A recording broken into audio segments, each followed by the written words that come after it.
भाई हम पढ़ना तो चाहते हैं, पढ़ लिख कर बड़ा आदमी बनना तो चाहते हैं, लेकिन क्या करें, पढ़ने में मन ही नहीं लगता। पढ़ने बैठते हैं तो फालतू के थॉट्स माइंड में आने लगते हैं। तो दोस्त, यह प्रॉब्लम सिर्फ तुम्हारी नहीं है, दुनिया के लाखों करोड़ों स्टूडेंट्स की है। लाखों स्टूडेंट्स अपने फ्यूचर को लेकर बड़े बड़े सपने देखते हैं और उन्हें पूरा करने के लिए मन लगाकर पढ़ाई करते हैं, लेकिन कुछ समय बाद उनका मन पढ़ाई से दूर जाने लगता है और फिर तुम व्हाट्सएप, फेसबुक, इंस्टाग्राम चलाने लगते हो, दोस्तों के साथ गप्पे लड़ाने लगते हो। एक बात बता दूं मैं आपको, आप जिन्हें सब कुछ खोकर पाने की चाह रखते हैं, वास्तव में उसका कोई मोल नहीं है।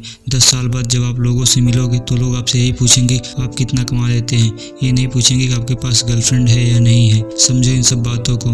शायद यह बात तुम्हें आज समझ में ना आए, लेकिन एक न एक दिन तुम इस बात को जरूर समझोगे। लेकिन अभी बस इतना समझ लो कि तुमसे अच्छा तुम्हारा इस दुनिया में और कोई नहीं है, क्योंकि सब तुम्हें धोखा दे सकते हैं, लेकिन खुद को तुम कभी भी धोखा नहीं दे सकते। अब आते हैं तुम्हारे असली सवाल पर कि पढ़ाई में तुम्हारा मन क्यों नहीं लगता। तो भाई मेरे, अगर तुम्हारा मन पढ़ाई में नहीं लगता तो इसका मतलब है कि तुम्हारी जिंदगी का कोई मोटिव ही नहीं है। अपने ड्रीम्स को लेकर तुम्हारा विजन क्लियर ही नहीं है और तुम अपनी जिंदगी को लेकर सीरियस नहीं हो। इसलिए तुम सबसे पहले अपनी लाइफ का कोई गोल डिसाइड करो कि तुम्हें लाइफ में करना क्या है, क्या अचीव करना है। फिर उसी के अकॉर्डिंग अपना प्लान बनाओ कि गोल को अचीव करने के लिए क्या करने की जरूरत है। जरूरत दुनिया की सबसे पावरफुल चीज है दोस्त। तुमने सुना होगा कि जरूरत इंसान से कोई भी काम करवा सकती है, चाहे वह उसे करना चाहे या ना चाहे। फॉर एग्जाम्पल, अगर तुम्हें बहुत जोर की प्यास लगी हो तो तुम यह नहीं कहोगे कि गिलास उठाने का मन नहीं करता, तुम बस किसी तरह पानी पीना चाहोगे। जब तुम्हें भूख नहीं लगी होती है तब तुम कह सकते हो कि खाने का मन नहीं है, लेकिन अगर तुम्हें जोर की भूख लगी हो तो भोजन के लिए तुम कुछ भी कर सकते हो।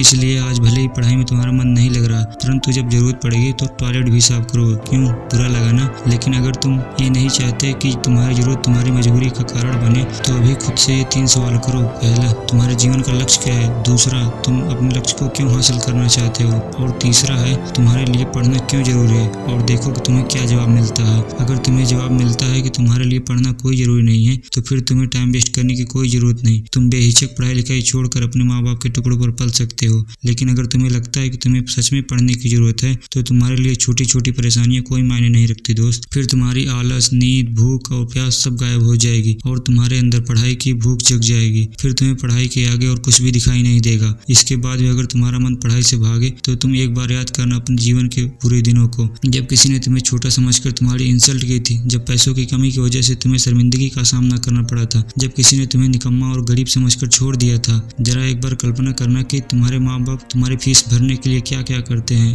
आंखें बंद करके देखना अपने माँ बाप की आंखों के उन बुझते चिरागों को जो तुम्हारे सुनहरे भविष्य का ख्वाब देख रही है कि एक दिन मेरा बेटा इन आंखों के बुझते चिरागों को रोशन करेगा। और अगर उसके बाद भी तुम्हारे अंदर स्टडी मोटिवेशन की आग ना लगे तो समझ लेना तुम्हारे अंदर शर्म नाम की कोई चीज ही नहीं है। फिर तुम पढ़ाई लिखाई छोड़कर जो मर्जी करे सो कर लेना, मगर इतना जरूर याद रखना कि एक दिन तुम छाती पीट पीट कर रोओगे कि मैं क्यों नहीं पढ़ा। बिना एजुकेशन के किसी भी फील्ड में सक्सेस हासिल करना मुश्किल ही नहीं नामुमकिन भी है, क्योंकि सक्सेस की गाड़ी एजुकेशन के ब्रिज से ही होकर गुजरती है। और आज के दौर में एक सक्सेसफुल व्यक्ति ही सुखी है और खुशहाल जीवन जी सकता है। तो क्या तुम नहीं चाहते कि दुनिया तुमको झुककर सलाम करे? क्या तुम नहीं चाहते कि तुम जहाँ से खड़े हो वहीं से लाइन शुरू हो? क्या तुम नहीं चाहते देश और दुनिया में तुम्हारा नाम हो? क्या तुम नहीं चाहते तुम्हारे माँ बाप तुम्हारी वजह से तुम पर गर्व महसूस हो? क्या तुम नहीं चाहते कि दुनिया की सुख सुविधाएं तुम्हारे कदमों में हो? अगर तुम चाहते हो तो